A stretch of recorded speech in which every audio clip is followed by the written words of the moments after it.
25টা খবৰ সৈতে ষ্টুডিঅ'ত মই আব্দুল আৰু আপোনালোক চাই আছে মোৰ ইউটিউব চেনেল যে টেকনিকেল আছাম। 1 নম্বৰ পুনতে যোৱা 24 ঘণ্টাত কৰোনা আক্ৰান্ত 369 জন লোক। ইফালে এই সময়ছোৱাত কোভিড-19ত আক্ৰান্ত হৈ 10 জনৰো মৃত্যু হৈ পুনতে 6 নম্বৰ ছত্তীশগড়ত নতুনকৈ 29 জনৰ দেশত ধৰা পৰে কোভিড-19।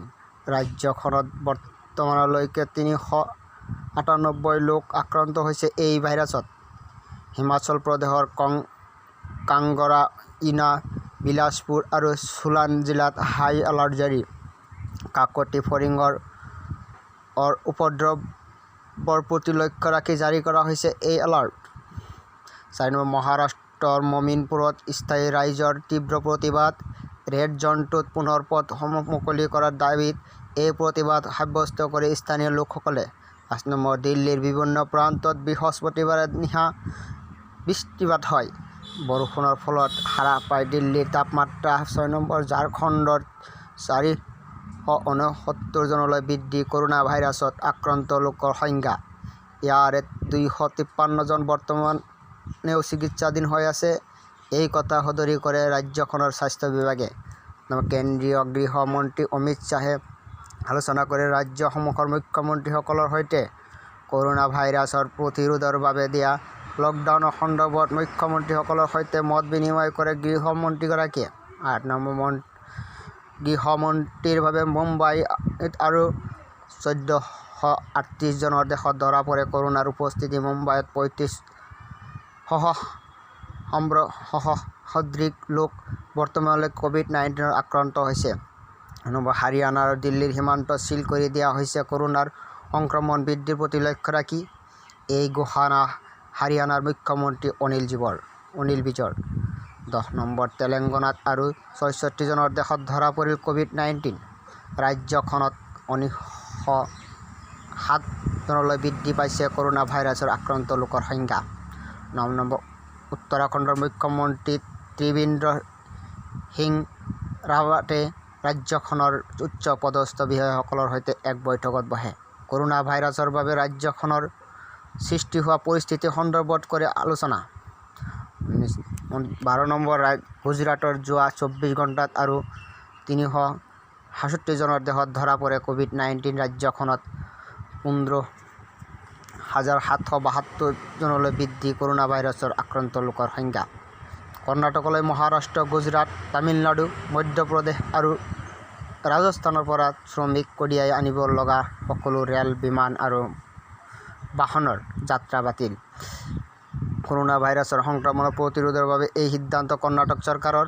কৰ্ণাটকলৈ মহাৰাষ্ট্ৰ, গুজৰাট, তামিলনাডু, মধ্যপ্ৰদেশ আৰু ৰাজস্থানৰ পৰা শ্ৰমিকক কঢ়িয়াই আনিব লগা সকলো ৰেল, বিমান আৰু বাহনৰ যাত্ৰা বাতিল। কৰোনা ভাইৰাছৰ সংক্ৰমণ প্ৰতিৰোধৰ বাবে এই সিদ্ধান্ত কৰ্ণাটক চৰকাৰৰ। 16 নম্বৰ 14 আগষ্টত মুক্তি পাব নতুন হিন্দী ছবি এটেক। ছবিখনত অভিনয় কৰিছে জনপ্ৰিয় অভিনেতা জন আব্ৰাহিমে। 17 নম্বৰ পশ্চিমবংগত যোৱা 24 ঘণ্টাত কৰোনা ভাইৰাছ আক্ৰান্ত 354 জন। ৰাজ্যখনত 4,536 জনলৈ বৃদ্ধি পাইছে কোভিড-19 আক্ৰান্ত সংখ্যাৰ লোক।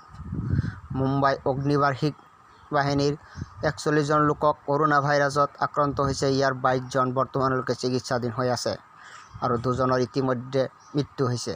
পুনৰ আৰম্ভ হ'ল ইংলিছ প্ৰিমিয়াৰ লীগ। অহা 17 জুনৰ পৰা আৰম্ভ হ'ব এই লীগ। জম্মু কাশ্মীৰ হাণ্ডৱাৰাত আৰক্ষীয়ে গ্ৰেপ্তাৰ কৰে 2টা সন্ত্ৰাসবাদীক, লগতে জব্দ কৰে বহু অস্ত্ৰ-শস্ত্ৰ। 21 নম্বৰ মণিপুৰত যোৱা 24 ঘণ্টাত কৰোনা ভাইৰাছৰ আক্ৰান্ত 11 জনলৈকে লোক। ৰাজ্যখনত 55 জন লোকৰ ধৰা পৰিছে কোভিড-19 আক্ৰান্ত সংখ্যাৰ লোক। দিল্লী আৰক্ষীৰ ক্ৰাইম ব্ৰাঞ্চে 541 জন বিদেশী নাগৰিকৰ বিৰুদ্ধে 12খনকৈ চাৰ্জশ্বীট দাখিল কৰে। তবলিগ জামাতৰ সম্পৰ্ক থকা অভিযোগত এই চাৰ্জশ্বীট দাখিল। 23 নম্বৰ কৰোনা ভাইৰাছত আক্ৰান্ত 23 গৰাকী বিমান যাত্ৰী। কৰোনাত আক্ৰান্ত বিমান যাত্ৰীসকলক ইনষ্টিটিউশ্যনেল কোৱাৰেণ্টাইনত প্ৰেৰণ কৰা হৈছে। 24 নং কৰোনাৰ মাজতে ৰাজ্যৰ বিভিন্ন প্ৰান্তত দেখা দিছে বানপানীৰ সমস্যা। ৰাজ্যৰ 11খন জিলাত 3 লাখৰো অধিক লোক ক্ষতিগ্ৰস্ত হৈছে বানত। 25 নং কাৰ্বি আংলং জিলাৰ ৰঙাপাহাৰ ৰেঞ্জৰ অধীনত অৰণ্যত চোৰাং চিকাৰী আৰু বনৰক্ষীৰ মাজত গুলীয়াগুলি। এগৰাকী চোৰাং চিকাৰী নিহত হোৱা বুলি আৰক্ষীয়ে জনাইছে। আজিৰ খবৰ ইমানেই।